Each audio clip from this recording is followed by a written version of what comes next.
All right, shalom aleichem, everybody.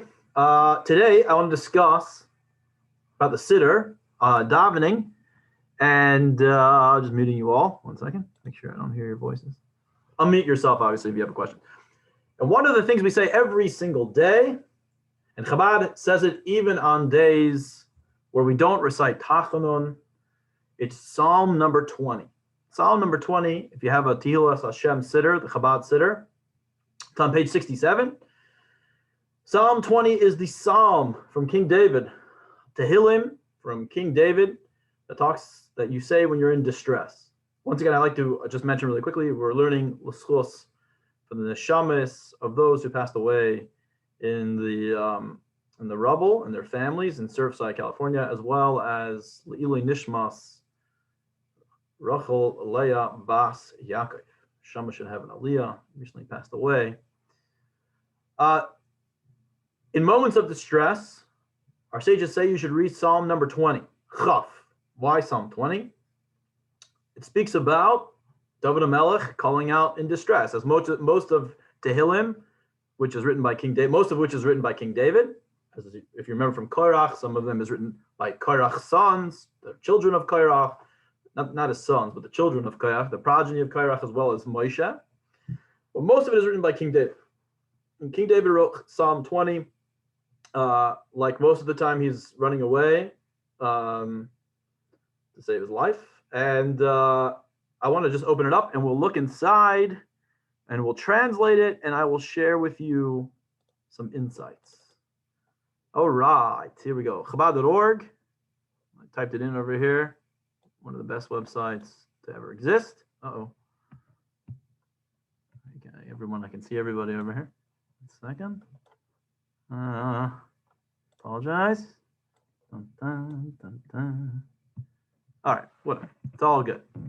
Okay, we'll just go in English, and then I'll do it. Most of the stuff is nuanced in Hebrew, so I'll do it in Hebrew afterwards. So, for the conductor, a song of David. May the Lord answer you on a day of distress. May the name of the God of Jacob, fortify you. May he send your aid from his sanctuary, and may he support you from Zion. May he remember all your meal offerings, and may he accept your fat burnt offerings. May he give you as your heart desires, and may he fulfill all your counsel. Let us sing praises for your salvation. Let us assemble in the name of our God. May the Lord fulfill all your requests. Now I know that the Lord saved his anointed. He answered him from his holy heavens with the mighty acts of salvation from his right hand. These trust in chariots and these in horses, but we mention the name of the Lord our God. They kneel and fall, but we rise and gain strength. Lord, save us. May the King answer us on the day that we call. Just that last little line over there. It's a Chabad song. If I can get over there somehow. The Chabad song goes, let me just take out my Tehillim over here. It says, Vo anachnu kamna v'nisoidad, Vo anachnu kamna v'nisoidad.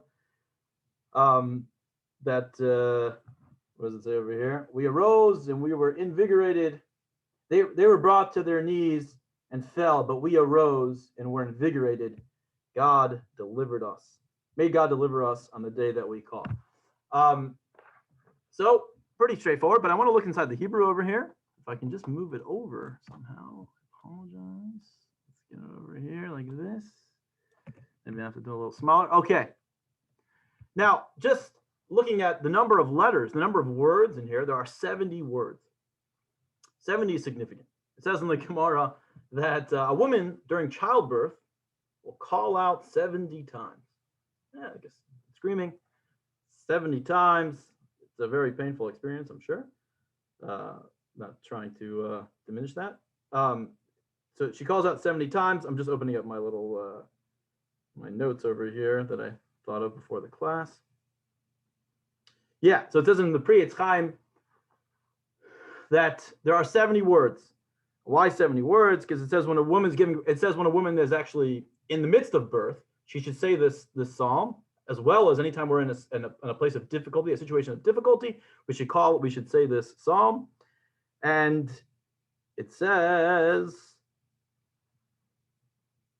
before I get into that, this line is actually in page 67. This is in 67. We say it every day in davening. Everybody says it. And they say it following the Shemona Esrei, the Amidah. The Amidah is the holiest time of prayer.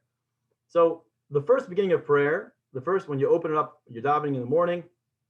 Remember we spoke about yesterday, it's Jacob's ladder, briefly touched upon it. You're climbing up. You're getting closer and closer. That's why in the beginning it talks about the past. It talks about the way Abraham, if you look it up in the Siddur, if you start from the beginning, it talks about how Abraham, God brought him out. And we go through the story, and then it goes into the Jewish people leaving Mitzrayim. And then ultimately it gets into giving of the Torah. So we're becoming more and more spiritually refined and closer to God. And then it starts speaking about it goes into the Shema, and the Shema is declaring the unification of God. And it talks about the angels. It starts talking about, we're climbing up before we get to the Shema. It goes into the angels, starts talking about the angels, where we're rooted. The animal soul is rooted in where it's rooted in God's chariot. And it's climbing up and up until you reach the pinnacle, which is the Shemona Esrei, which is when the Yechida Shebenefesh, when the Pintala Yid, the part of you, the deepest part of you, is quiet together with God. That's the ultimate. And that's it. That's the entire prayer service. That's really what Shacharis is about. The morning service stops and zeniths. It ends at the Shemona Esrei, at the Amidah. And then what happens is you start coming back down.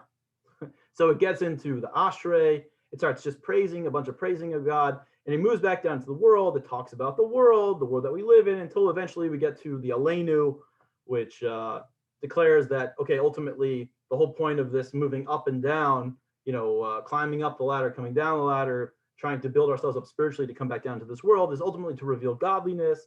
Yeah, tikkun olam, if you know what comes from the Aleinu. What is tikkun olam? Well, the rest of the word, tikkun olam is just two words taken out of a passage. It's l'saken olam malchus shakai, to fix the world, pronouncing God's name. That, in other words, the world, it's not enough to just fix the world. We have to fix the world, meaning the world has to recognize that God is the only true being, and we're here to serve God. That's ultimately what it is. And then we move into our day. Now, it says that it's like birth. Moving up the ladder is like the labor, and which can be painful and requires a lot of work.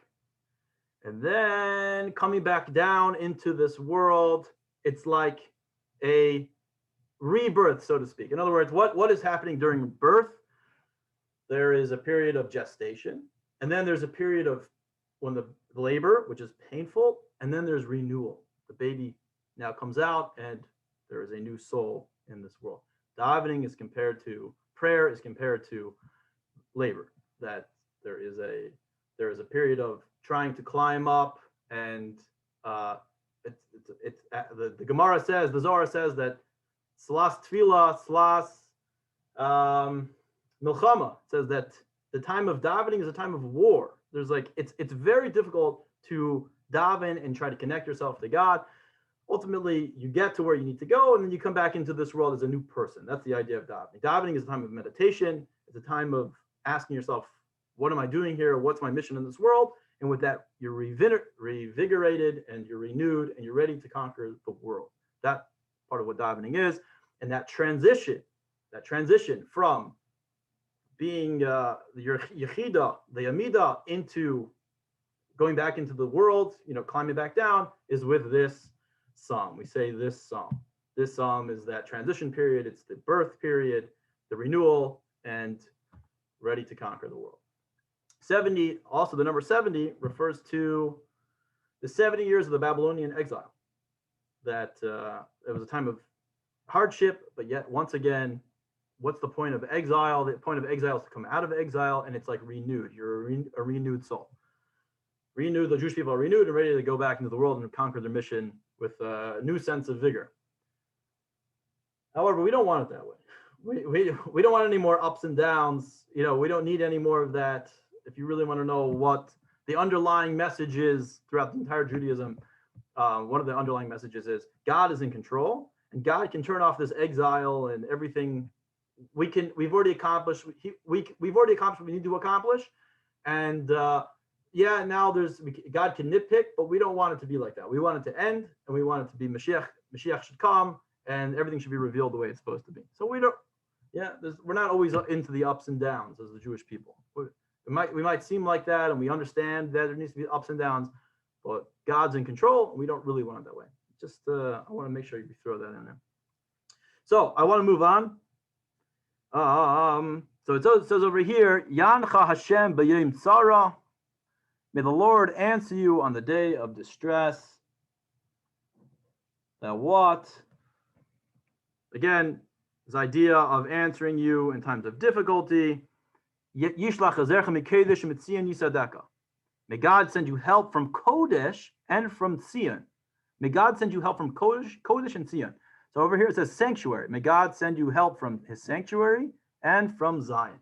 Now Kodesh means holy. But Kodesh also refers to the sanctuary, the Beis HaMikdash. And what is that all about? Well, where is the Holy of Holies? Where is the temple built? Says in Tractate Yuma. It says God created the world from Zion. What's Zion? Zion is the place in Gan Eden where God created the world, and that is a real place. It says in the tractate, it's the fundamental dimension of existence. It serves as a microcosm for the whole world. Every aspect of the world corresponds to a place within Zion, and that's where it receives its vitality. Zion is a place till today. Now it exists. It's not revealed. It's not in the sense of revealed because we're in exile. We're in galus. But the world still continues to receive its existence from Zion, because the world is constantly being recreated. Shem recreates the world every moment. Did you know that? That this is in Shar Yichud Ve'Emunah, this is in Tanya, which we will get to at some point. The natural state of the world is to not exist. God speaks the world into creation. He has to recreate. The world the nature of existence is to revert back to nothingness. God is constantly speaking, explains the Zohar, constantly speaking the world into being. Now, when he speaks and the world comes into being, as we've spoken about many times, the idea of speech and what does that mean? It reveals the essence. Yeah, speech is what reveals what's deep within inside of you. When God speaks, he recreates the world, just how creation was. What happened was when God created the world, he started with Zion, and from there, everything sort of expanded out. Like a pupil, you should know from this, but if a person goes blind for a moment, what happens, a drop in blood pressure, for example. When a person goes blind, it's black, it's dark, and then it starts when the blood starts to come back and things start to settle down, when the eyesight comes back in a panoramic way. It's not like you just have it's not like everything just happens like everything's open. It's like a little hole and expands out very quickly. How do I know that? Because I know that. It's happened to me before. But that's one of the examples of how the world was created. The world started from Zion, and then from there, everything received its vitality. So that's how everything. It's like pulsating. Yeah, I saw in the news recently that they think the world is pulsating. That creation, the whole entire existence, pulsates. I saw that in National Geographic. The Torah agrees with that. The Torah that is true. The world pulsates. It goes in and out of creation every moment. We're constantly being recreated. And where does it start? It starts from Zion. Now, Zion also has another word. Zion also has another word. It means a sign. The Rashbi, Rabbi Shimon Bar Yochai, he called himself a Zion in the Gemara, in the Zohar. He says, I'm nothing but I'm a sign for God. Zion lehavaya. Now, you might think like, oh, this guy's like, God's signpost in this world. He's like a walking, talking God. That's not what it means. Rabbi Shimon Bar Yochai understood that he's that God is the true existence, and I'm nothing more than like a little line.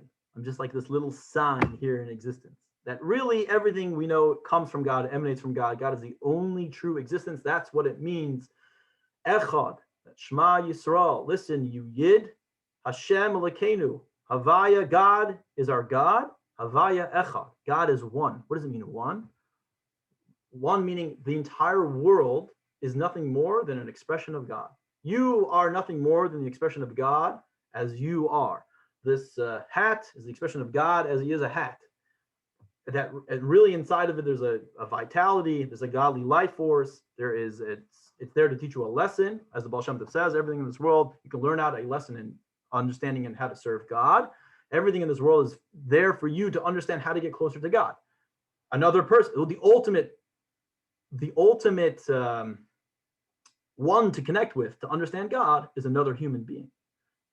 That one who is made in the image of God. In other words, by understanding, as we always say, as King David himself says, and as said yesterday and many times, Mipsari echsel ikas, says King David, from my flesh I can perceive God. By understanding who you are and your human psyche and everything about you, you can come to understand how God operates in the world.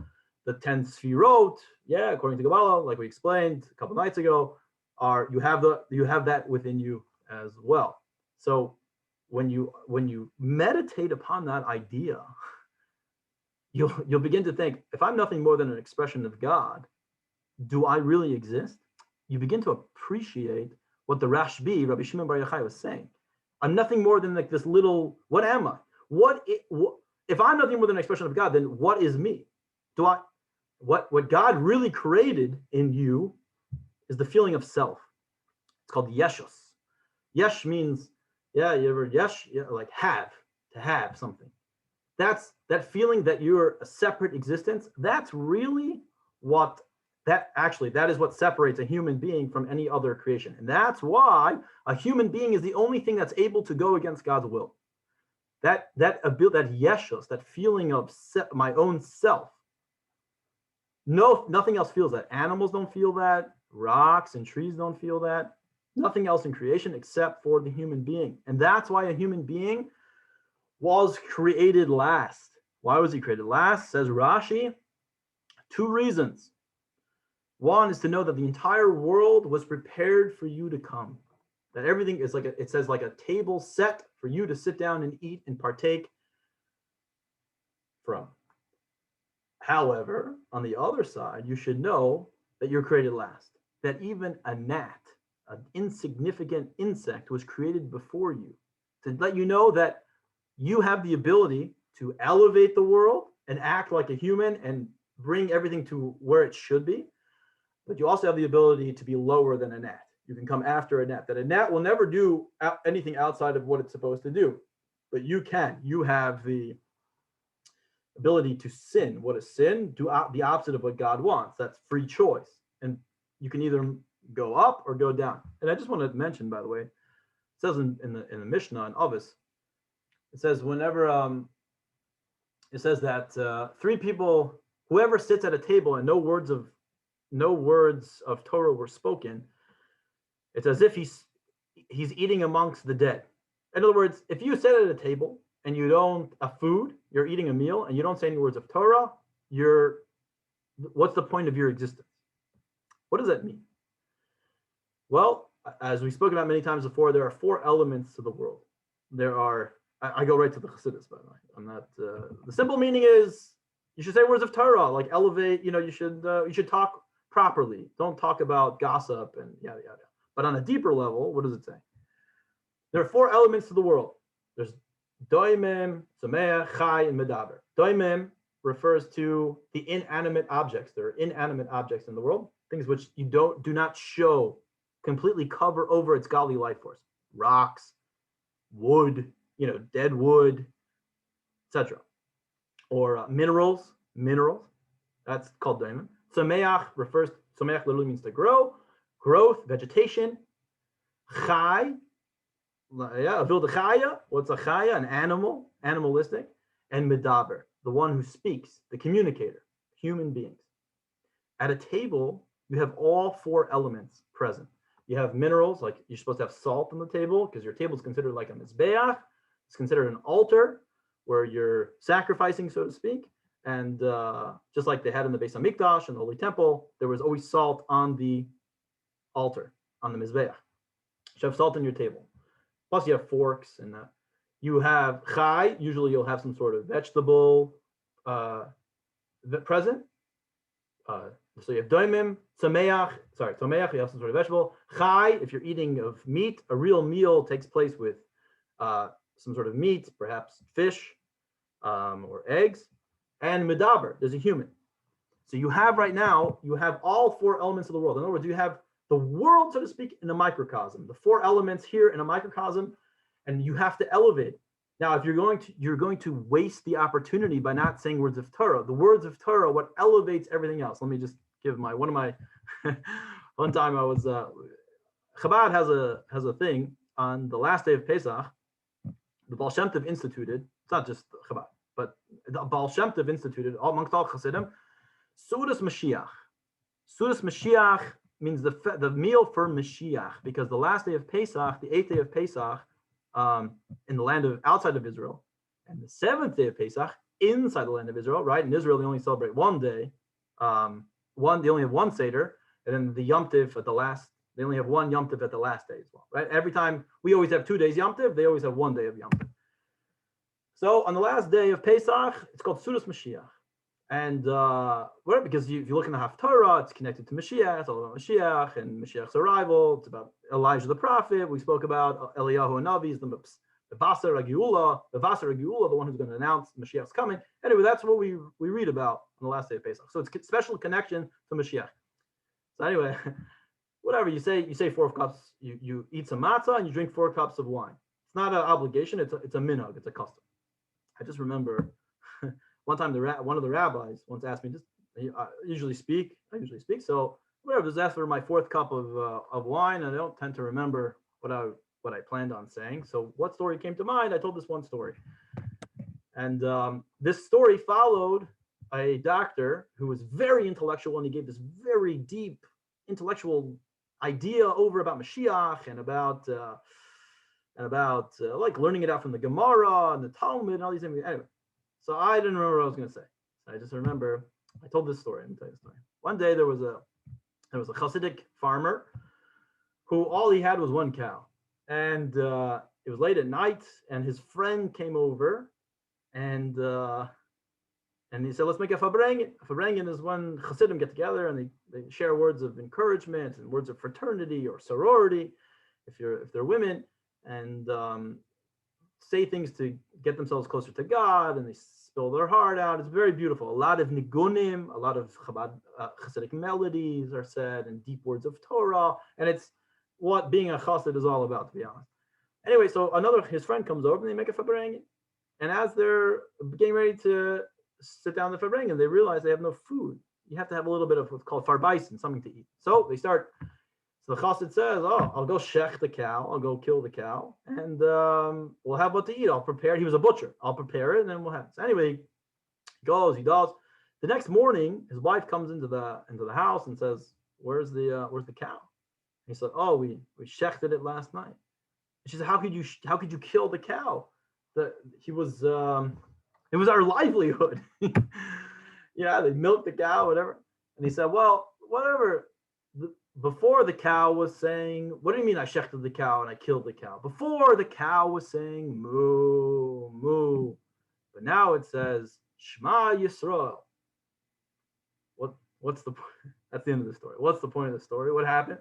The cow has become consumed in the person. Yeah, you know that feeling, that saying, "You are what you eat." Why do we always have a meal on a Yom Tiv? Why do we always eat something? Because what happens is when a person consumes food, you make a blessing over the food, and then you consume the food actually becomes part of who you are. And therefore, if you start saying words of Torah, you act more holy, you've elevated the food. Everything in this world eats from one level below it. That's for sure kosher animals, kosher things, anything kosher eats from one level below it.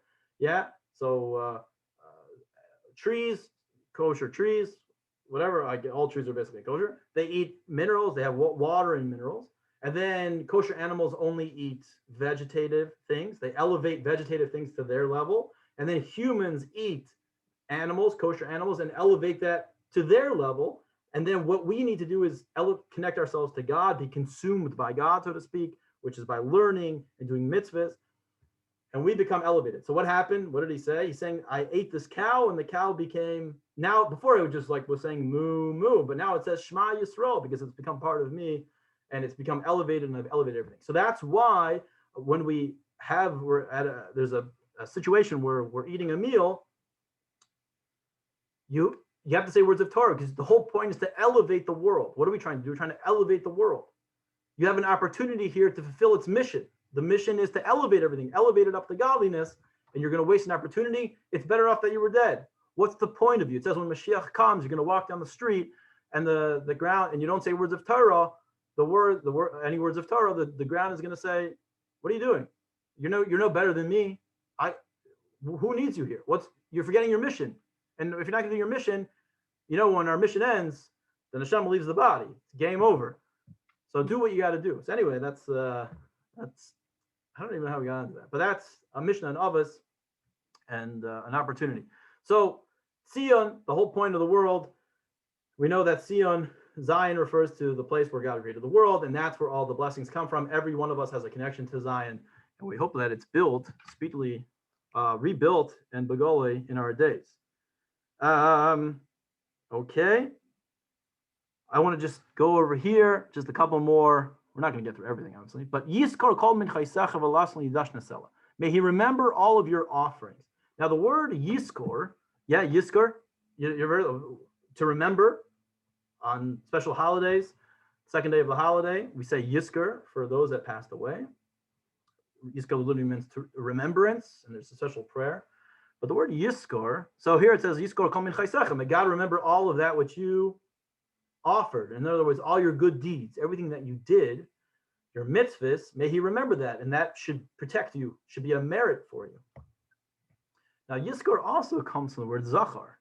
If you see over here, Zachar has another meaning. What does Zachar mean? Zachar means a male. What's a male? Now, why, like what Rabbi Bort spoke about briefly, why is God always referred to as the male, and we're referred to as a female?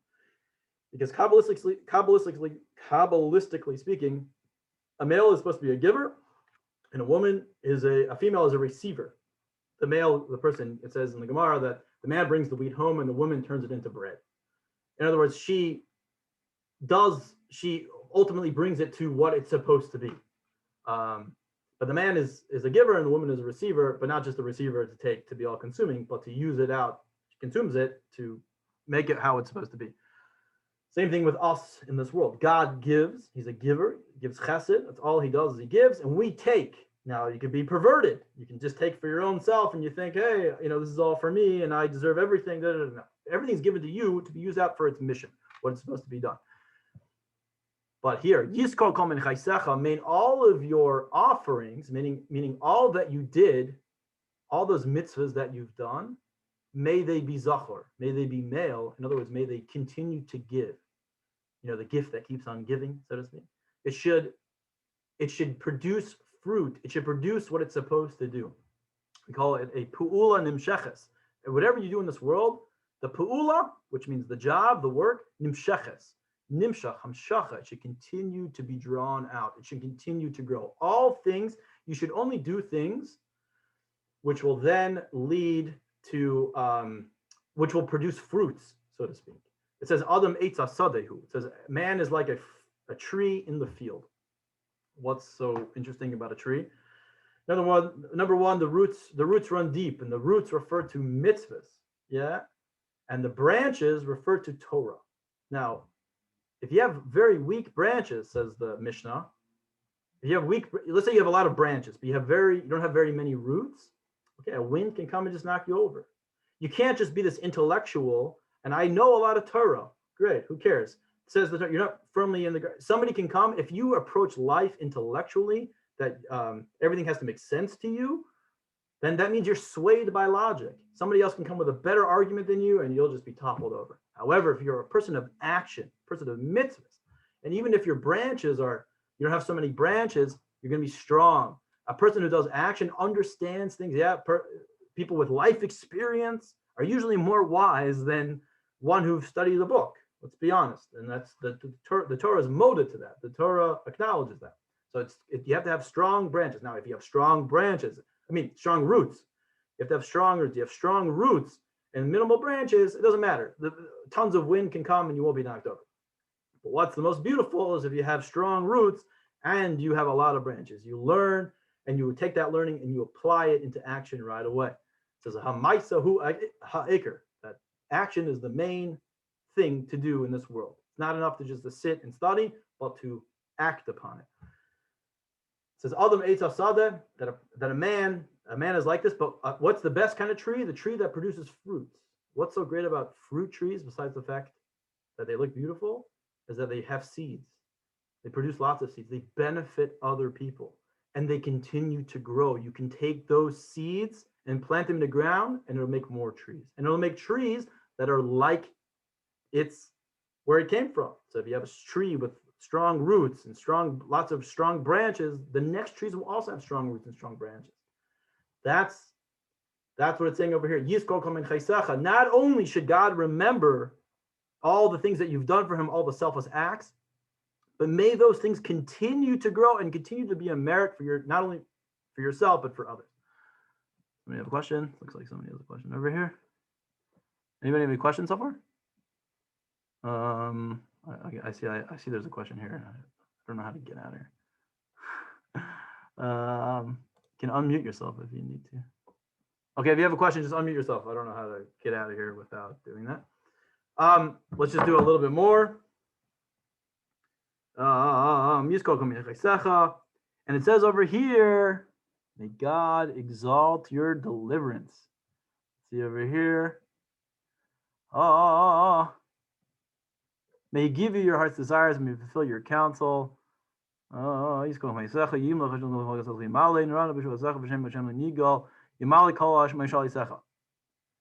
God fulfill your requests. That's not what it is.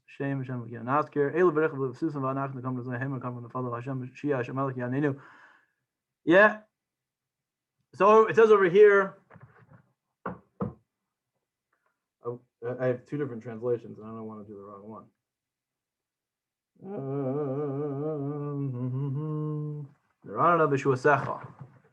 Yeah, it says over here. There we go. Let us sing praises for your salvation, and let us assemble in the name of our God. May the Lord fulfill all your requests. Let us sing praises for your salvation. Who is your salvation? God's salvation. Now, the simple meaning is, may God give you salvation, and that'll be great.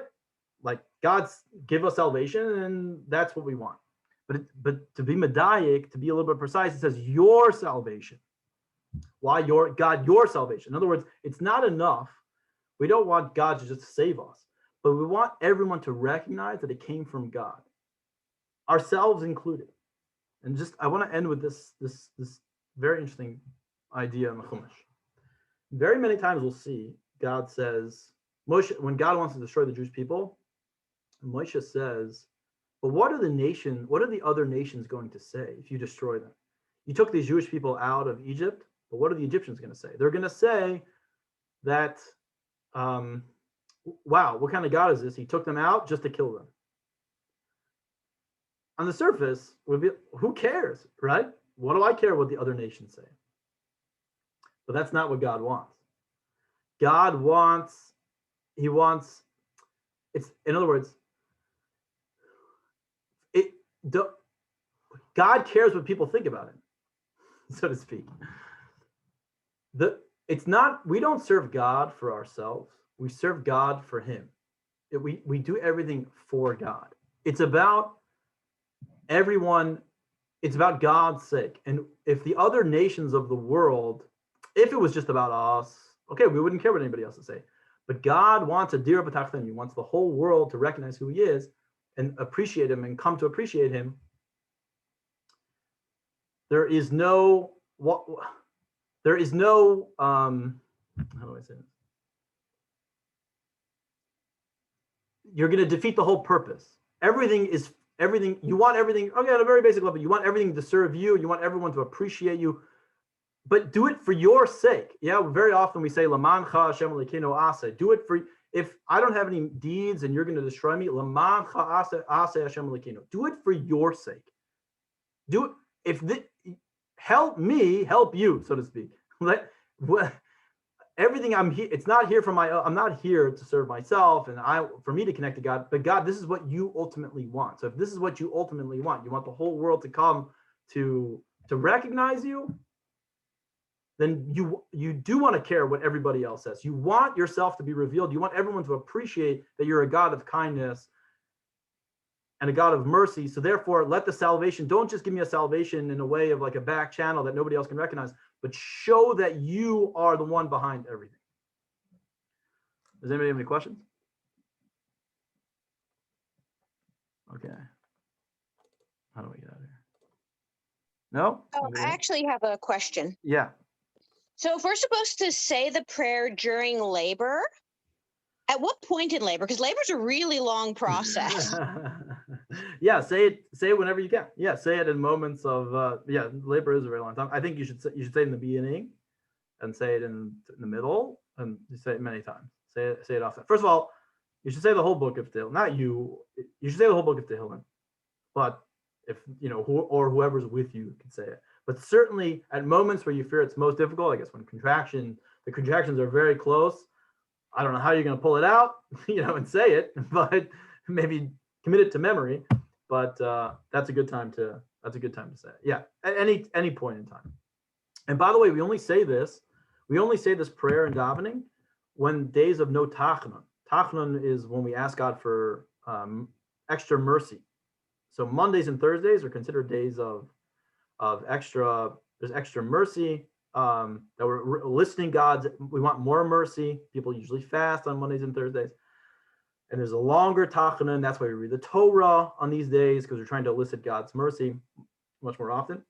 Now on days of no mercy, we don't want that. Like Shabbos, we don't say it. Yom Tov, we don't say it. If there's a bris, we don't say it. If there is a Sefer Torah being written, completed in your city, not even at your own shul, but being completed in your city, we don't say it. Special holidays, we don't say it, because those days there's already compassion upon the world. There's extra compassion. The extra compassion is already being provided for. Now Chabad has a custom to say it after davening. We finish davening, then we go back and we say it, page 67. But if you want to elicit God's mercy and really tap into it, this is the number one psalm to say, Psalm number 20. If you want the psalm for money, by the way, in business, I just know because somebody asked me yesterday, Psalm 23. Check it out. Any other questions? Rabbi, why is it again Monday and Thursday that it's extra mercy? Yeah, why? I have to look it up. I have to look up again why Mondays and Thursdays are considered days of we seek more. They're opportune days for more mercy. Why Mondays and Thursdays? It's a Kabbalistic for sure. I have to look it up. I don't remember. I did learn at one point, but I don't remember. So that's why we read the Torah on Mondays, Shabbos, Mondays and Thursdays we read Torah. Moshe said that we shouldn't go 3 days without reading the Torah. Or yeah. I actually posted today the Torah reading, just like one of the aliyahs in my Instagram. I don't know why. I just decided to do that. All right. Any other questions? So tonight is Talmud, unlocking the Talmud. We're going to continue with stories of Rabba Bar Chana. In other words, really bizarre stories in the Gemara with weird cryptic language, and then we uncode them, we decode them, and what is their practical meaning. So that'll start probably 8:15, because that is actually sitting in a class. There are many other people sitting in that class, and it takes a little while to get set up. So that'll be at approximately 8:15. All right, everybody. Sei gesund. If you have any questions, again, there's still a couple of you I don't learn with. If you'd like to learn, let me know. Be well, everybody.